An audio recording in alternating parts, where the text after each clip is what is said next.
জাতীয় বিশ্ববিদ্যালয়ের অধীনে 2023 সালের প্রিলিমিনারি টু মাস্টার্স পরীক্ষার ফর্ম পূরণের বিজ্ঞপ্তি প্রকাশ করা হয়েছে। আজকের ভিডিওতে আমি আপনাদেরকে জানাবো যে ফর্ম পূরণ কবে থেকে শুরু হবে, কিভাবে আপনারা ফর্ম পূরণ করবেন, কত টাকা লাগতে পারে। চলুন শুরু করা যাক।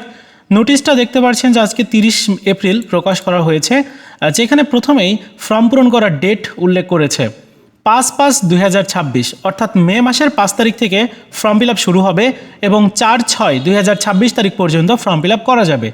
এই সময়টার মধ্যে প্রত্যেকেরই ফর্ম ফিল আপটা কমপ্লিট করতে হবে। এরপর পরবর্তী যে কাজ রয়েছে সেটি কলেজ কর্তৃক করণীয় কাজ, এটা কলেজ কর্তৃপক্ষ করবে। অর্থাৎ আপনাদের কাজ হচ্ছে অনলাইন থেকে ফর্ম ফিল আপ করে কলেজে ওই ফর্ম নিয়ে কিছু টাকা নিয়ে আপনাকে জমা দিতে হবে। কত টাকা জমা দিতে হবে সেই বিষয়টা একটু বলি। তত্ত্বীয় ফি প্রতি পত্রের জন্য 300 টাকা। এখানে ফিস কিন্তু বেড়েছে, গতবার কম ছিল, এবার একটু বেশি নির্ধারণ করা হয়েছে। 300 টাকা প্রতি পত্রের জন্য দিতে হবে। ব্যবহারিক পরীক্ষার ফিস হিসাবে দিতে হবে 300 টাকা, মৌখিক পরীক্ষার ফিস হিসাবে দিতে হবে 325 টাকা। একাডেমিক ট্রান্সক্রিপ্ট ফি হচ্ছে 500 টাকা।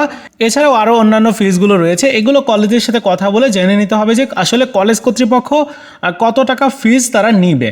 তো এরকম টাইপের একটা নোটিশ কলেজ থেকেও দিবে, যেখানে উল্লেখ থাকবে যে এত তারিখ থেকে এত তারিখের মধ্যে আপনাদেরকে ফর্ম ফিল আপ করতে হবে। অর্থাৎ এই ডেটের বাইরেও কলেজ থেকে একটা ডেট আপনাদেরকে নতুন করে জানিয়ে দিবে।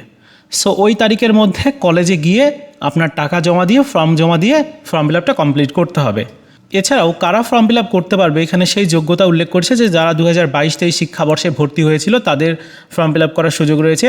2020-21 শিক্ষাবর্ষ, 21-22 শিক্ষাবর্ষ তারাও ফর্ম ফিল আপ করতে পারবে, আর অন্যান্য যে শিক্ষার্থীরাও রয়েছে তারাও।